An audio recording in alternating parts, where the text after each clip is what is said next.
Welcome to our third part of this series, Message to President Obama and the World.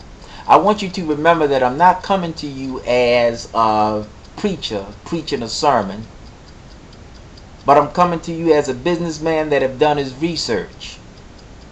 I'm coming to you as a businessman that know his business. And I'm asking you to listen and to think about this new approach that I'm presenting to you. This wealth creation approach that we all need to be on, that we need to be working with if you want something out of life, because we're living in terrible times. Getting back to what I was sharing with you about the homeless people. I shared with you that the homeless people were catching hell in America. They were being taken advantage of.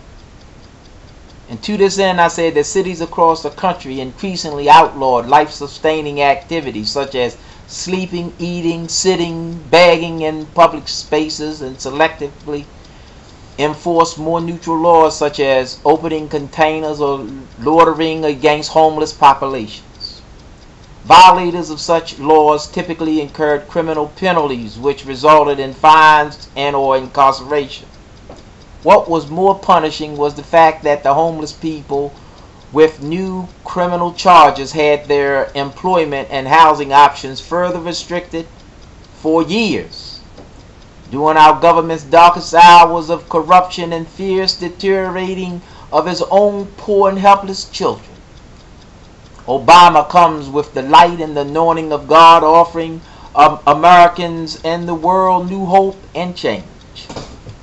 Now, the people have spoken in America, and we have provided new guards for our future security to protect our constitutional rights. The Declaration of Independence declares that we hold these truths to be self-evident, that all men are created equal, that they are endowed by our Creator with certain unalienable rights, that among these are life, liberty, and the pursuit of happiness. That to secure these rights, governments are instituted amongst men, deriving their just powers from the consent of the governed. Now the governed must let our president know what we want. The online voters must unanimously approve the capital injection of either the 500 billion or a trillion. Then what my management can do for America is lift up 100 million American citizens, giving them financial life, giving 100 million Americans financial liberty, giving 100 million Americans the pursuit of financial happiness, freedom, independence, justice, and power on an individual basis for the individual to experience, and so that he can leave a legacy to his children and his children's children. For those industries like the auto and the bank industries which need emergency funds to prevent bankruptcy, their employees with wealth health creation cards could invest into the corporate stock programs of their employers to become employee owners of the corporation. Moreover, senior citizens who have lost all of their savings and their pension plans and other funds by the hands of unscrupulous and neophyte financiers can use their wealth health creation cards to restore their present and future financial security. In addition, wealth health card holders who encounter unexpected catastrophic medical expenses may use predetermined monetary amounts from personal trust saving accounts to prevent bankruptcies. Equally important, cardholders who are mentally challenged shall be provided with a trustee as a payee from our trust department, who shall immediately make arrangements for the comfortable living, professional care, and oriented specialized training to assist our members to become a productive citizen as possible. Social workers and social security representatives can share a new role of assisting their former welfare recipients and or Social Security recipients by providing real leadership which can help their clients to succeed educationally, financially, nutritionally, and socially to enjoy a happier, healthier, quality lifestyle.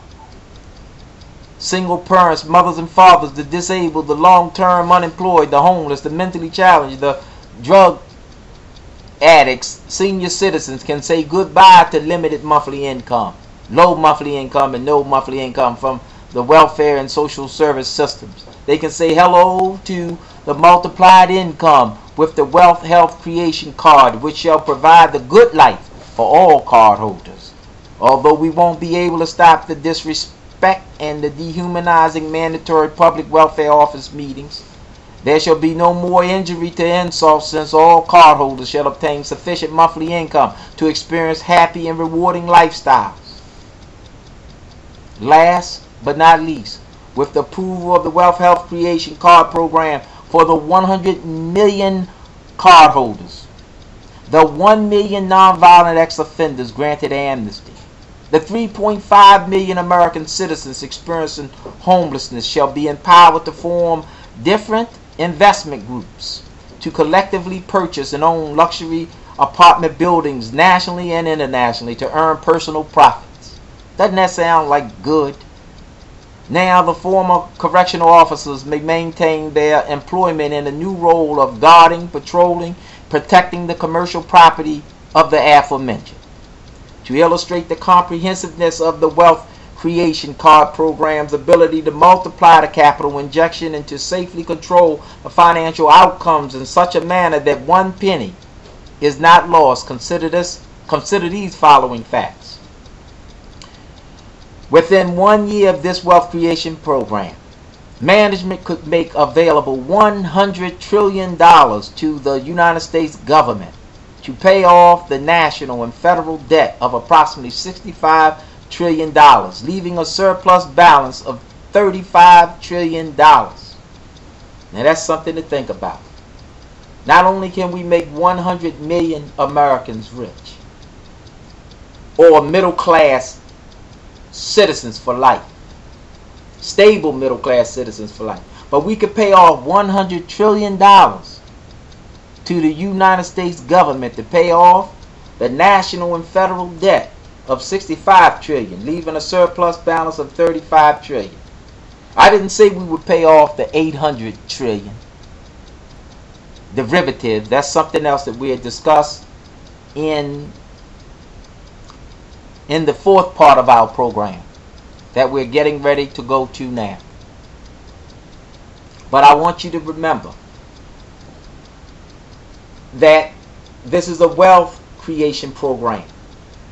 We're setting up a new institution, a wealth creation bank. And now we'll go to the fourth